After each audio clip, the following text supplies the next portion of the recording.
ai rin ka ka mon ju le ai chol kana ma ta ko ai ka cha ni ko lo an na ra chok ai na ka ai en ka ba la gi na chok ka ba ka luel ka ji luel wa na ruan ka ku mo ka ji luel Australia lakin wel a ji lu ti lu ka ji mi ai so when I learn I know ko para we want to learn so ini dia ka then ana mo ni juang na ya juang ana mo nyapi ana nyapi ana mo para ko so ana la tia ga re wa chok so hi na chok các bạn lên đi phá nó bi mua tin đi tiền nó qua chỉ ga chỉ về luôn cái bình đó làm thì cái đấy quay dia jam tin cái ini mana jam ini mana yang ni jalan thế cái phá nó đâu có mà đi đâu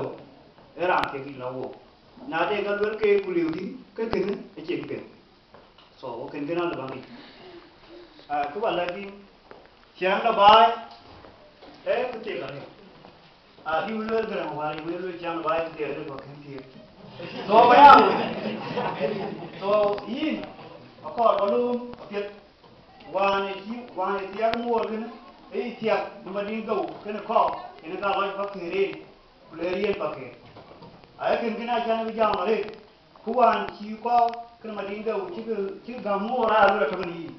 ay kan kina ay lu ma lo ya so nya lo ma dinga wa yu i tiag de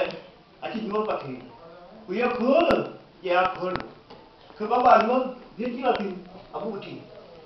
so ku ba lo yin iwaibu ren kujia nyalwa kujia kwa ibuoi ekwa ne ti pi yin ki moi ki ko ki pi mor ko ki kwa ki pi mor bo be pi abu ti balo ki oi gambi wan we ba wo so le kena to yet so usas ku piran ku de ko me ke ke ya prala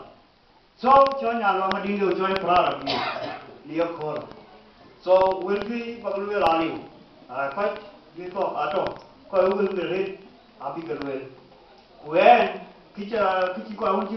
chi jam pe chi da ku ta da ku bira anda an pa ni jama kar beda abi ngale gobde man we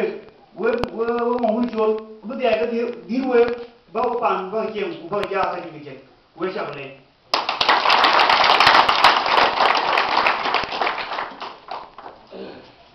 chắc cái điều kiện là nếu mà đây chú rồi ra mà cái gió này luyện đó chỉ cái nào vào cái nào về cái này